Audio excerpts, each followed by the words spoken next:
The congregation may be seated, thank you.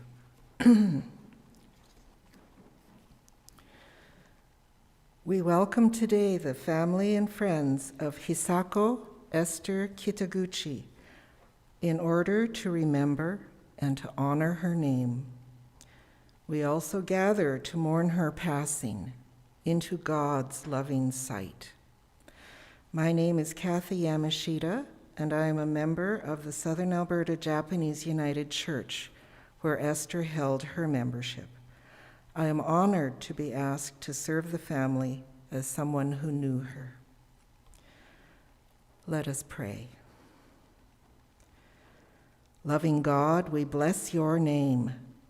We thank you for this opportunity on such a glorious day to remember Esther Kitaguchi, who touched so many lives with her warmth and generosity of spirit.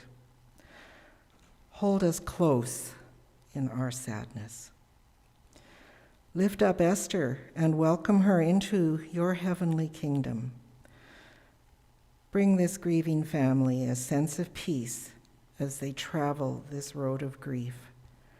Show them the light of your love. We ask these things in the name of your Son, Jesus Christ, who remembers Esther with us today.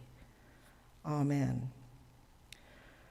Chris Rayum is Esther's grandson, and I believe he has offered a video tribute to his grandmother. We're ready.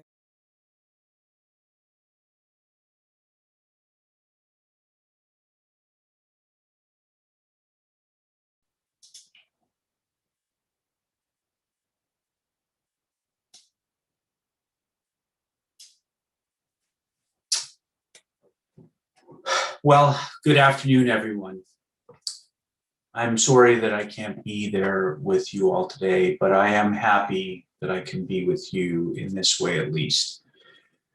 My name is Chris, and I am Evelyn and Jerry's son and Nana's grandson. When my mom and dad asked if I'd like to say a few words about Nana, I suppose I reacted like many probably do when they're asked that kind of question. I thought about my memories of Nana. What do I remember? Do I remember enough? And how do I remember her? And oh my gosh, what if I don't remember enough because it's been just such a long time since we did things that I should remember? And what if I can't do her memory justice? So it took me a little while to think about what I wanted to say and what I remembered, and I realized that I remember a lot. And I mean a lot. In particular, I remember a lot and very vividly, especially from when I was younger.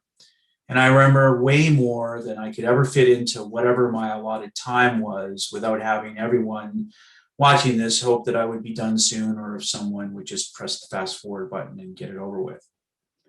That surprised me at first, I suppose, because these days I can't even remember what I had for dinner at the beginning of the week, but I can still find my grandparents' house on the map, and I'm sure I could probably still drive there without a current navigation system.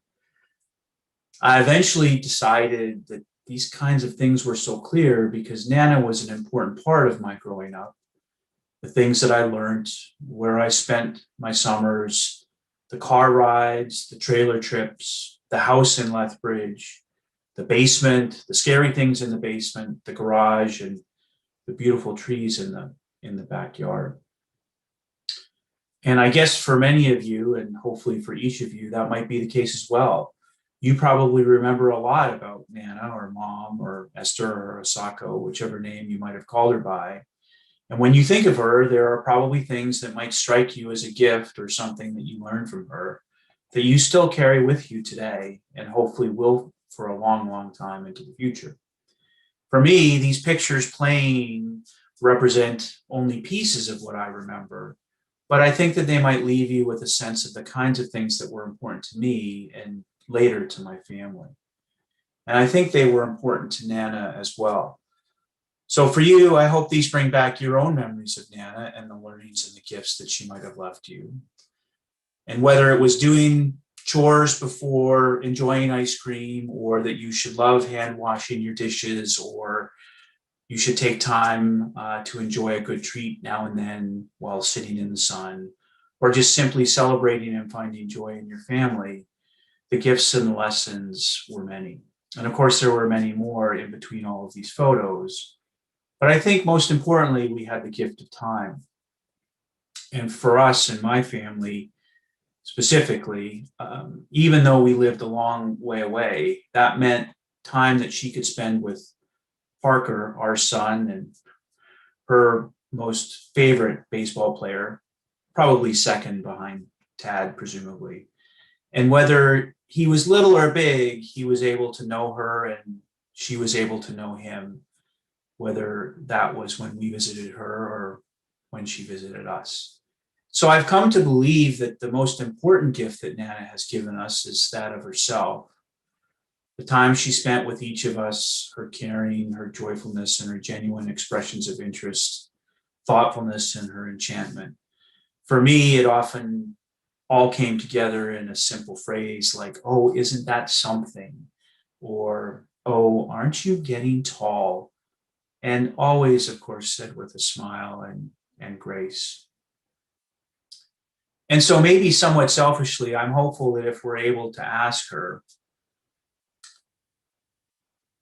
she would say that we were able to give some of those gifts back to her, whether that be the joy that came with a surprise visit, sharing a cup of hot water with lemon, or her favorite chocolate Purdy's bar, or the joy in her imagining her great grandson on the diamond, or how his kind words and spirit and generosity embody hers.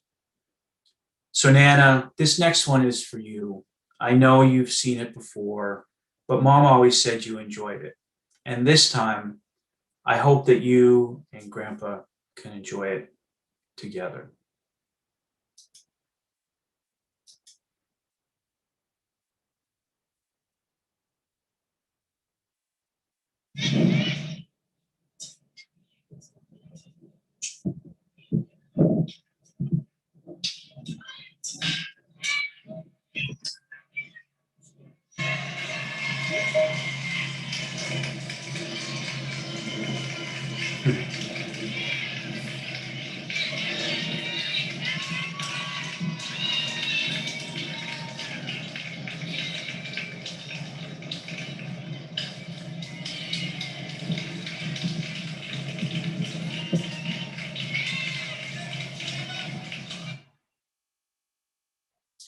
So, Nana, for Parker, my wife Laura, and myself, and for all the others watching, we love you, and your memories, learnings, and gifts will always be with us.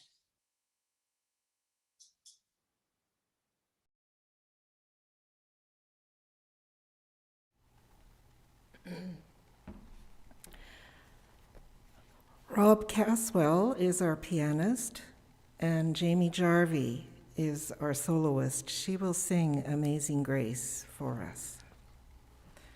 You can hum along if you know the tune.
Thank you, Jamie. That was lovely. Jerry Ram is going to read a tribute written by Patrick, another of Esther's grandsons.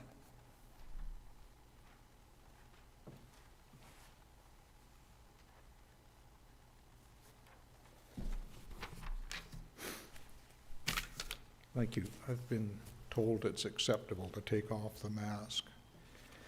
This is a tribute written by Patrick, my son, Evelyn's son, Esther's grandson, his Nana. Patrick says, "When I was little, I remember how much fun it was visiting Lethbridge in the summers. Nana in the kitchen, able to whip up big Japanese dinners for the family with ease. Her cherry cake dessert was a favorite of mine. When I was older, I asked her how to make tempura. She showed me how to make tempura batter and cook them in her electric frying pan. I still have her recipe and use it to this day. I'll always remember the way Nana cared for us, always smiling with a quiet laugh and a kind heart." Thank you.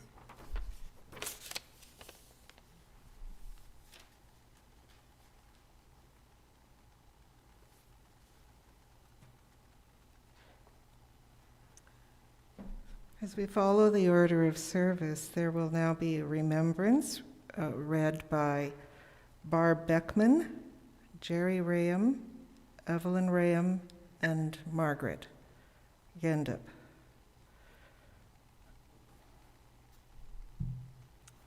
Is Barb Beckman here?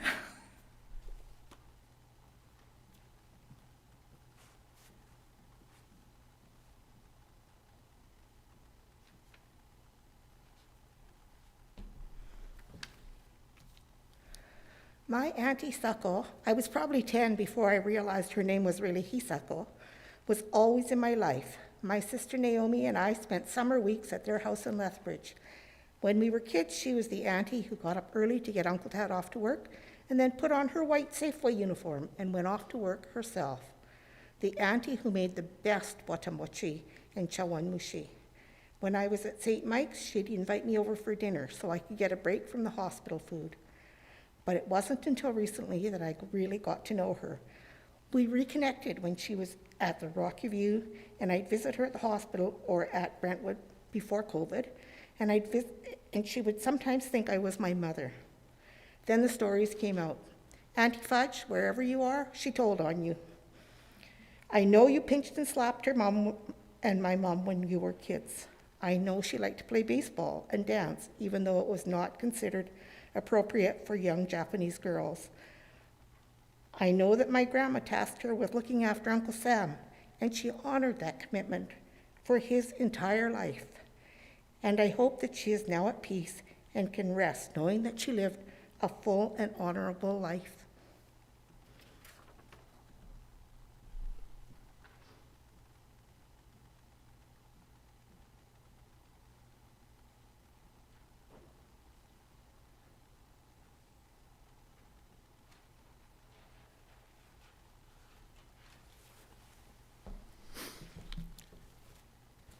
This is a tribute written by my sister, Margaret Gender, who lives in Edmonton. She says, "Good afternoon, Evelyn, Jerry, Chris, Laura, Parker, Patrick, Kazuo, and all those here with us today, honoring the life and memory of Esther Kitaguchi. To pay homage to this dear lady is easy enough in itself, and it is an honor to be able to speak of someone who was such a lovely member of the overall family group. The difficult part is the realization that Esther has now left our world, and would any words of remembrance ever really cover all that she brought to us? I first met Esther in the spring, autumn of 1965 prior to the September wedding of Evelyn and my brother Jerry. Excuse me. It was a chance meeting at the Hudson's Bay department store in downtown Edmonton. All of us busy in our own world of shopping. I happened to look back, and there was Ev, accompanied by a very petite and lovely-looking lady who, as it turned out, was Ev's mom. Esther immediately extended her warmth and friendliness to me, and that was the beginning of our connection of 56 years. Looking back over the earlier years since the first meeting, I didn't often have a chance to visit her or get to know her very well, what with their home being in Lethbridge and mine being in Edmonton. And added to that, Jerry and Ev lived in Calgary. Family get-togethers with the Edmonton group was often just not possible. In spite of the distance, in many ways I learned to know her better through my parents and the visits they would have, often in the earlier years of the late 60s and 70s.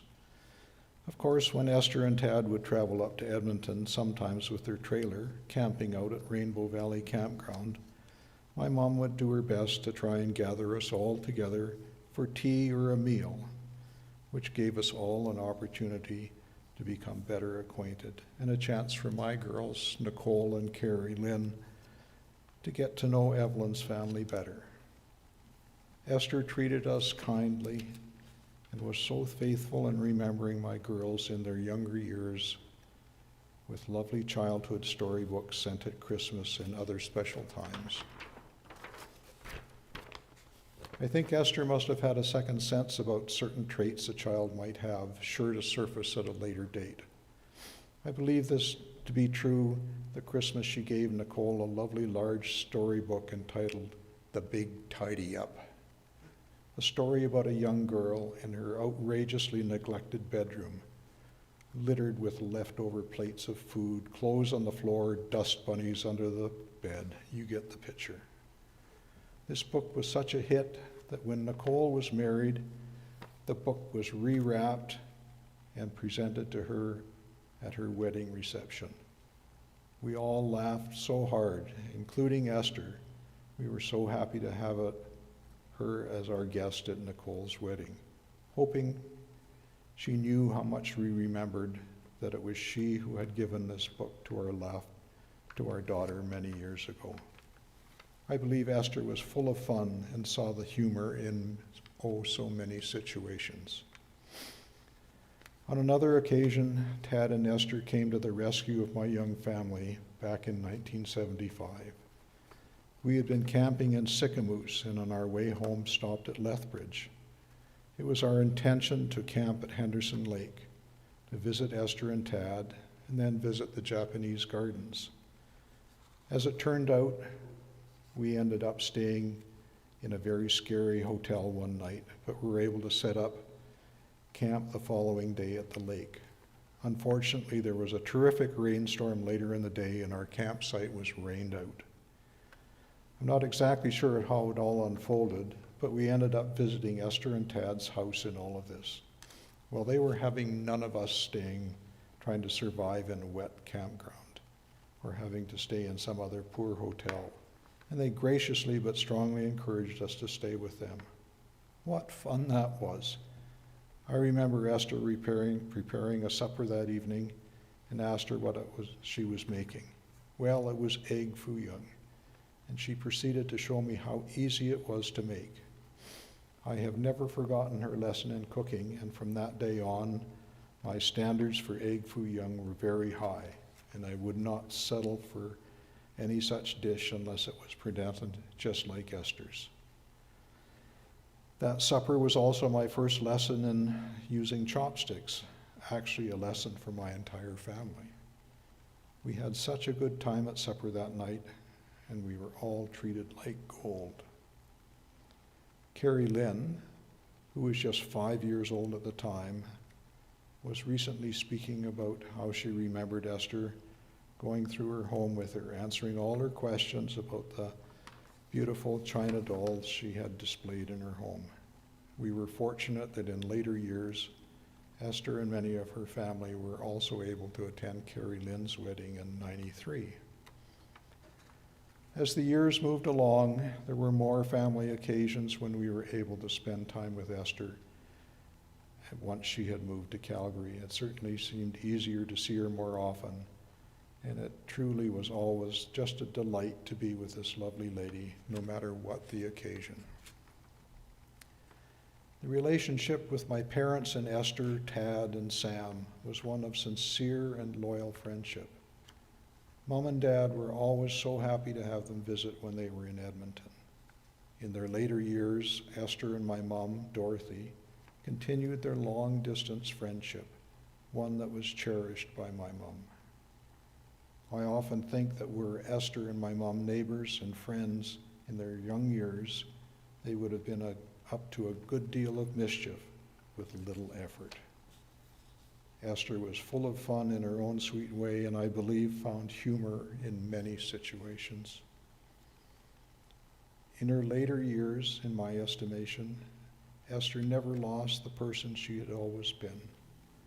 The many kindnesses she extended to those around her continued on throughout all the years I knew her. My girls always refer to her fondly as Little Esther, a classic, gentle soul who gave so much to those around her. In closing, though it is impossible to capture all that her life brought to my immediate family, I believe the words to describe her would be gracious yet strong, sincere, precious, and a joy to be around. I feel very fortunate to have been a small part of her life, to have been present when she celebrated her 100th birthday, and I hope she knew in her heart what a treasure she was in the lives of so many. May her journey be one of peace. Much love to Esther.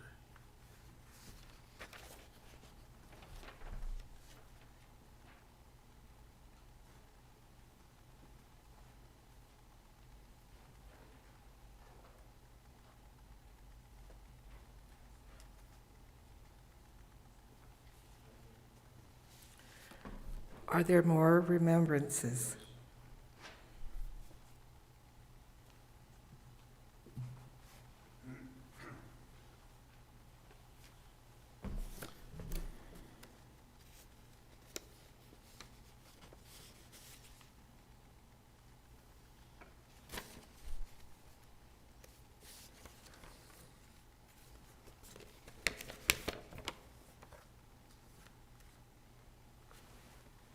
This remembrance is actually written by me, Jerry, her son-in-law.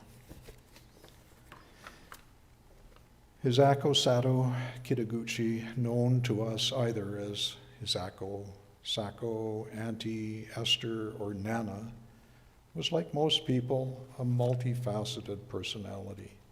Each of us has a special memory of her that is a reflection of one or more of those facets. I would like to comment today on two of those that struck me. The first of these is attention and devotion to family. Even though there's a large cultural component to this, not everybody, even in that culture, fully experiences. Circumstance usually determines who becomes the caregiver in the end, and fate decided it would be Esther for her family. When she became part of the Kitaguchi clan and lived in the family house off Powell Street in Vancouver back in '39, part of her new responsibilities involved looking after her husband Tad's younger brothers, who we are told were a handful. Bad was actually the word that was used to describe them. So a tough introduction to family caregiving. Later, the extended family, like many of those forcibly removed from the coast in 41 or 42, was broken up and scattered across the interior and southern Alberta. And it was not until 1944 or 1945 that everyone was reunited in the Crow's Nest Pass at Summit Limeworks. then the true meaning of family togetherness was realized, with 6 persons from 3 generations crammed into a tiny 2-rim log cabin. Our little shack is what Esther called it. Sushizumi. Some of you may have seen this cabin at Summit Limeworks because it was still standing there 15 years or so ago when Ev and I dropped in for a reminisce. It was breathtakingly small for a family of 6. By this time, Esther was sharing the female head of household responsibilities with her mother, her elder sister having moved down east. Caring for aging parents on one side of the family or another started to become part of her routine. In 1954, when everybody moved to the bungalow on 19th Street in Lethbridge, elderly parents from both sides of the family and a younger brother became a large part of daily life. While working at Safeways, Esther's lunch breaks were commonly taken at home, running there so she could check on her mother. As the years went by and her sister and her sister-in-law's children grew up, one of whom is here, there was a parade of nephews and nieces from either side of the family, dropping in for a meal, a visit, or even staying for an extended period of time. All were welcomed with open arms. When Evelyn was married in '65, to me, lucky me, the family expanded with the event, and my sister Margaret, in her reminiscence, just remembered or just spoken, has captured the essence of that relationship and the feelings that existed on the Rayham side of the family in Edmonton. The marriage soon added 2 grandchildren who became the center of attention and recipients of much love throughout their lives, which has been reciprocated as Chris and Patrick grew up. Great-grandchildren appeared in the new millennium, and both Parker and Kaz were a source of endless joy whenever Esther met them, or more recently, was reminded of them, either verbally or by video calls.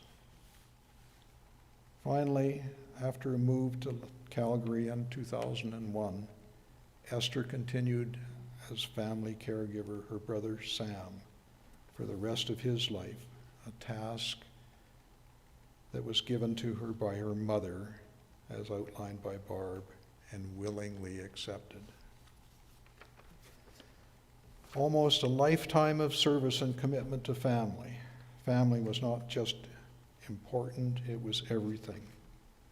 All of this was not you or unique to Esther. It just went with the territory.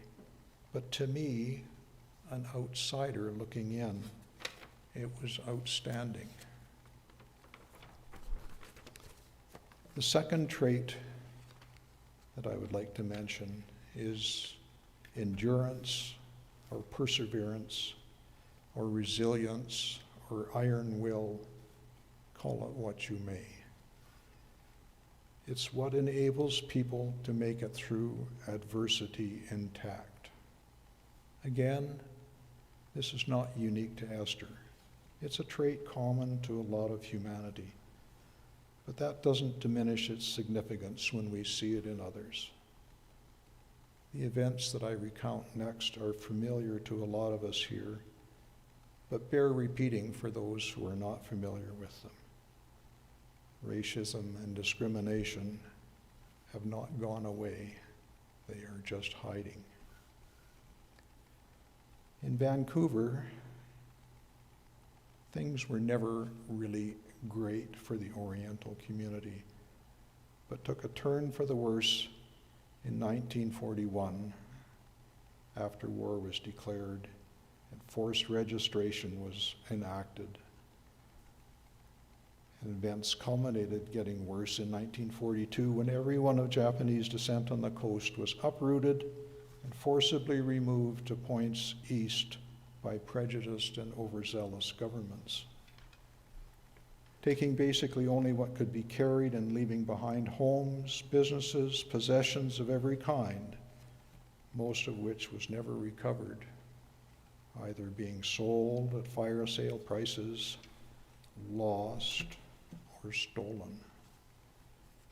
Evacuees, as they were called, were cycled through the livestock barns at Hastings Park while waiting for transportation east.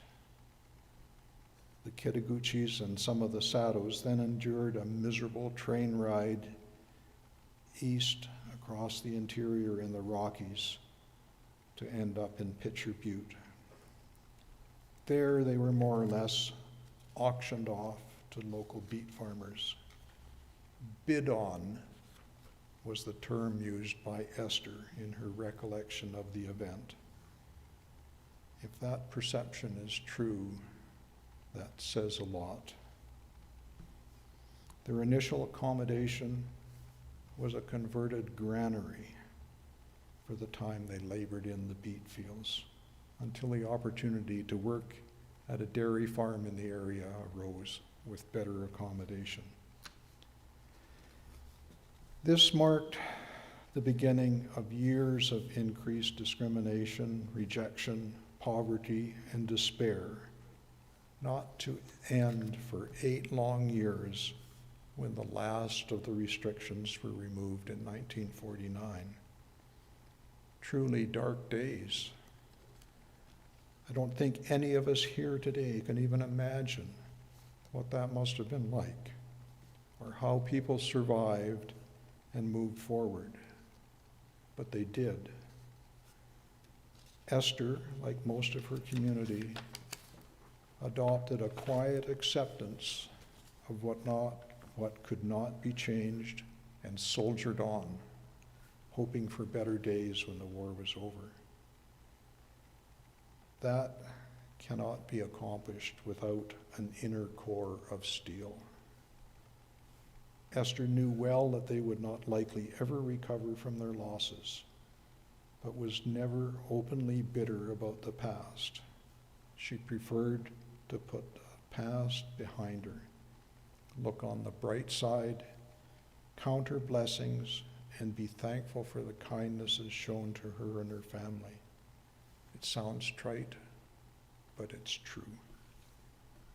In her later years, as memory loss pushed the curtains back in time, she often spoke fondly of the mill manager at Woodfibre, who tried in vain to intercede on behalf of his largely Japanese employees in 1942. She also remembered with kindness a conductor on the train from Vancouver to Calgary, who assisted her in getting warm bottles of milk for her infant child, Evelyn. And she also remembered many kindnesses shown to her when they first moved to the pass in '54. So it's not the good life and the easy times that reveal a person's characters. It's the response to the worst of times that shows their true mettle. Esther's life demonstrated her noble heart. She was like a reed in the wind, bent but not broken. Her motto might have been, per ardua ad astra, through adversity to the stars. Esther was small in stature, but large in character, seemingly weak but strong, delicate appearing but tough as nails, modest but accomplished. She had a generous spirit. Her love and kindness knew no bounds. We will all miss her dearly.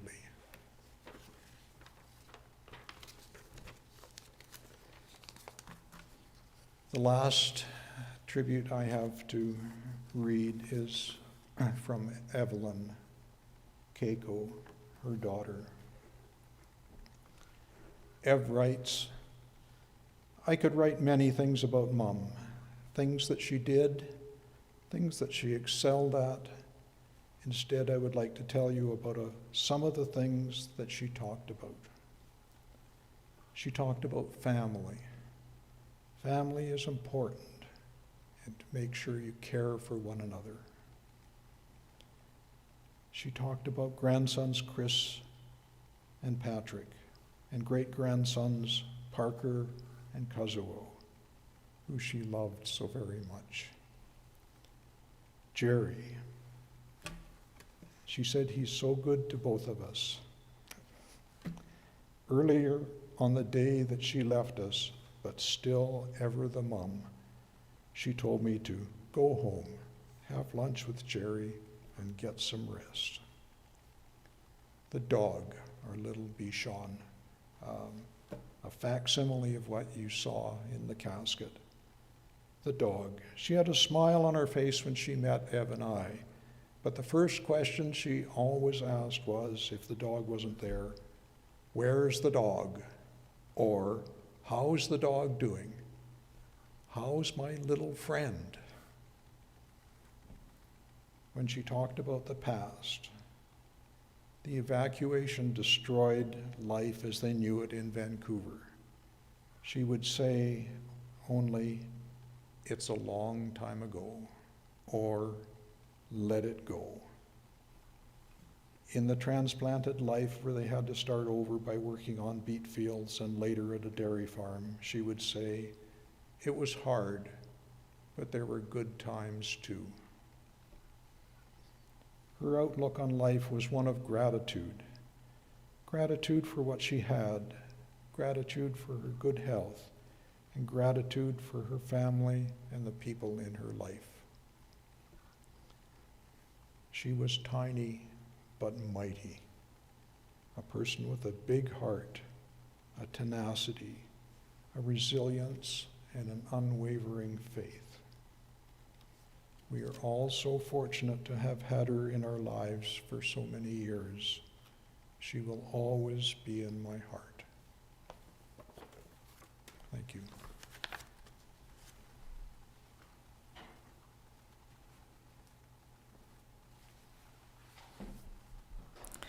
I am so glad to be here to learn so much about Esther that I didn't know before. I think this is time for us to watch a slideshow of some photographs.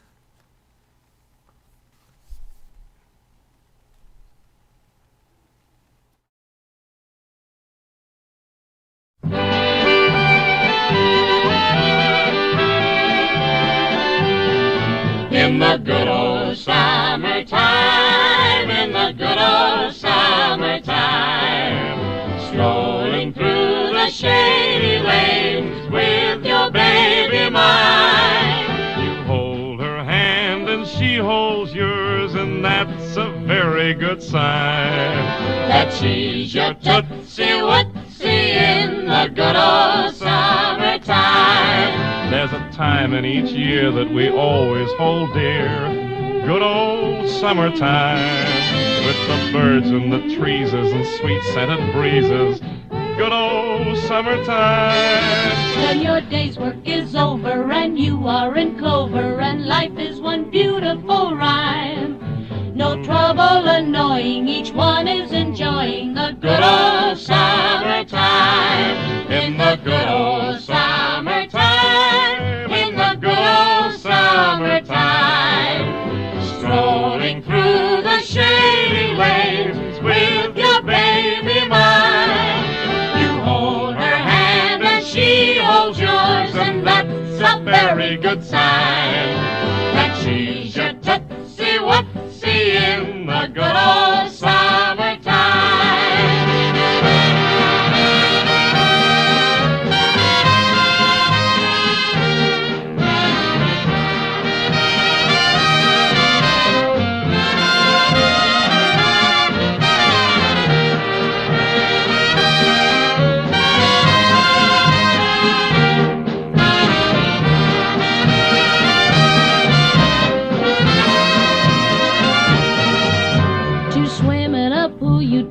sulky from school, the good old summertime. You'd play Ring a Rosie with Jim, Kate, and Josie. I would not. Good old summertime. Those days full of pleasure we now fondly treasure, when we never thought it a crime to go stealing cherries with face brown as berries. The good old summertime. In the good old summertime. You be my king in the good old summertime. and I'll be your queen while we're Strolling through the shady lanes with your baby mine. You hold her hand, And she holds yours, and that's a very good sign that she's your Tootsie Wootsie in the good old summertime. in the good old Summertime.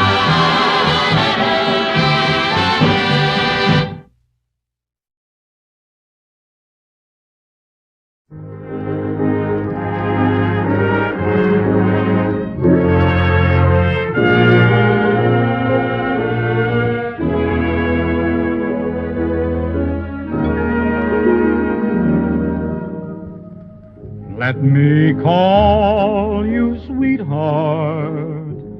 I'm in love with you. Let me hear you whisper that you love me too. Keep the love light glowing in your eyes so blue. Let me call you sweetheart.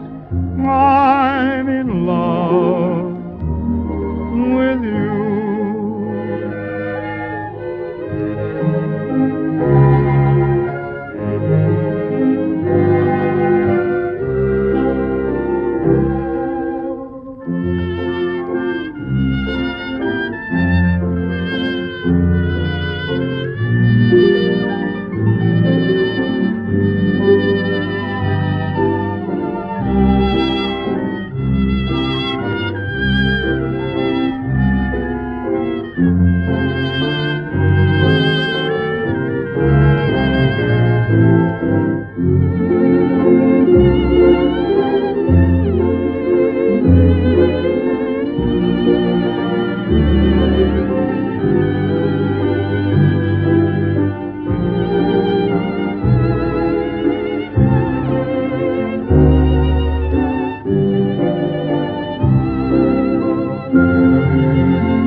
Keep the love light glowing in your eyes so blue. Let me call you sweetheart. I'm in love with you.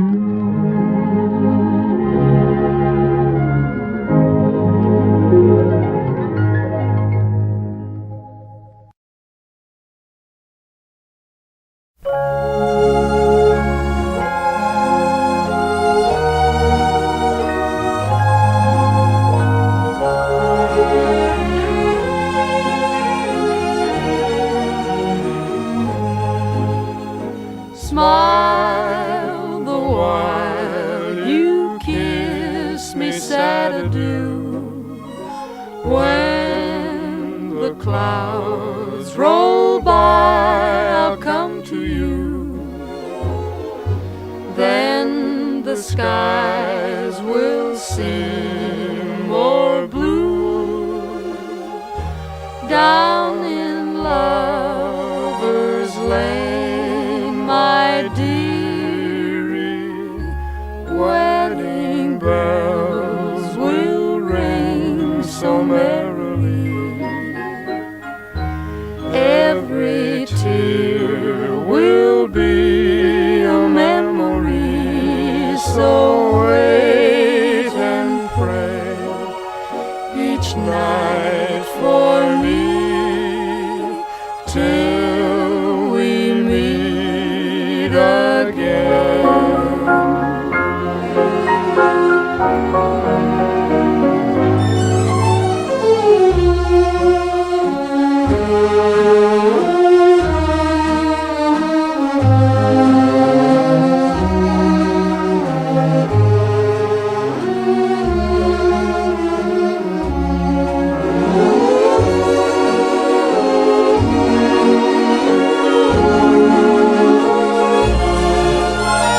tear will be a memory. So wait and pray each night for me till we meet again.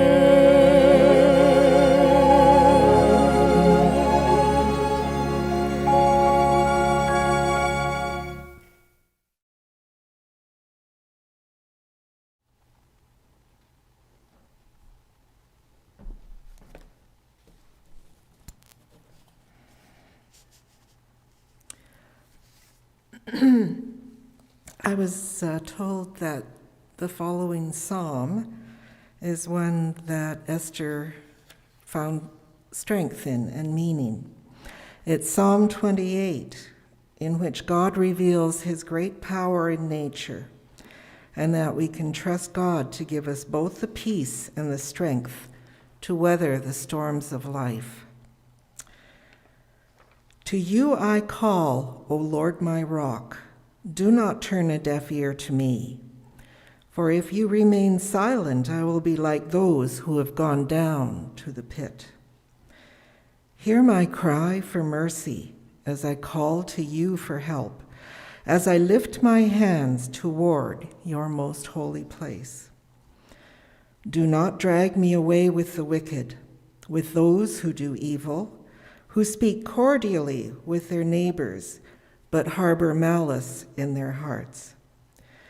Repay them for their deeds and for their evil work. Repay them for what their hands have done, and bring back upon them what they deserve. Since they show no regard for the works of the Lord and what his hands have done, he will tear them down and never build them up again. Praise be to the Lord, for he has heard my cry for mercy.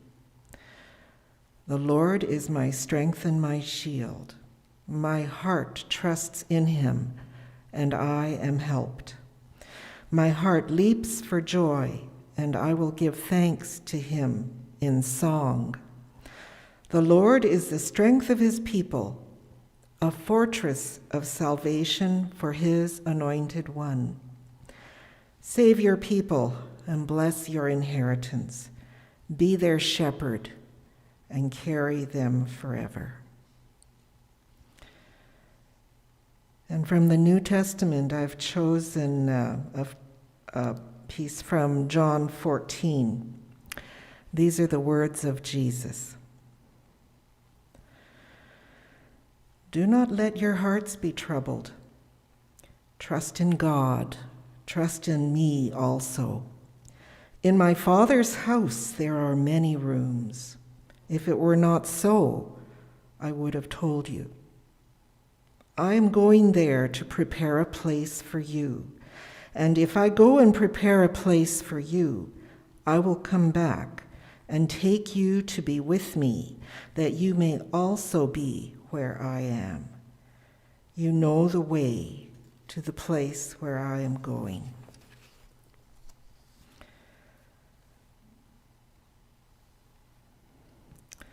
I have a few short words that I hope will be of comfort to the people that are here today. I asked myself, why do people come to the funeral of someone that they loved or knew? Before the pandemic, it was different. We would come and we would see people that we haven't seen for a long time. We'd have conversations. We'd catch up. And in some ways, it was a joyful time because it created community again. Also, before the pandemic, there was food. There was lunch. My favorite was the egg salad sandwiches. Food is comforting.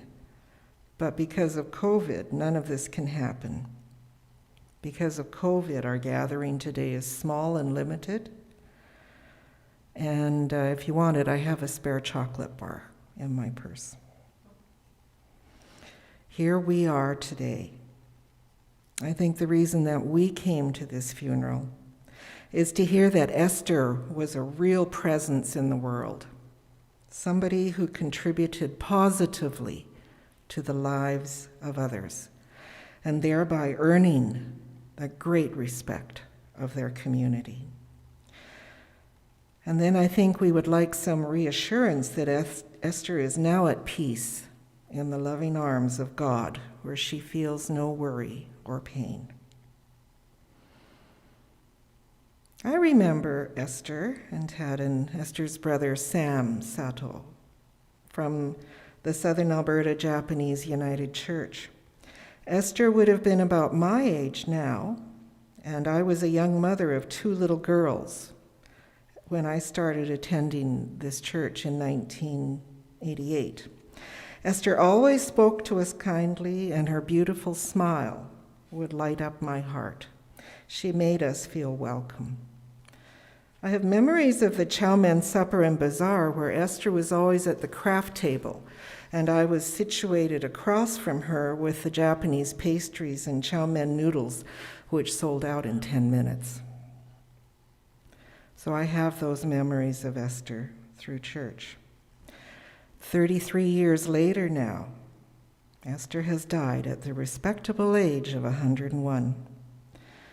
As a physician, I have observed that even if a death is something you're expecting, it still feels very sudden when the person dies. It's a shock. We recognize that her spirit and graceful personality shone its light on everyone that she met in her life until the very minute of her passing. Now, even though she is gone from this world, she has left a little bit of her light within each of us who knew her. We should be comforted that she now resides with the great mystery that is God in heaven. We'll now hear the hymn, Abide With Me.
And as we come to the end of this portion of today, I'd like to offer a closing prayer and a benediction, and then there will be the hymn, What a Friend We Have in Jesus.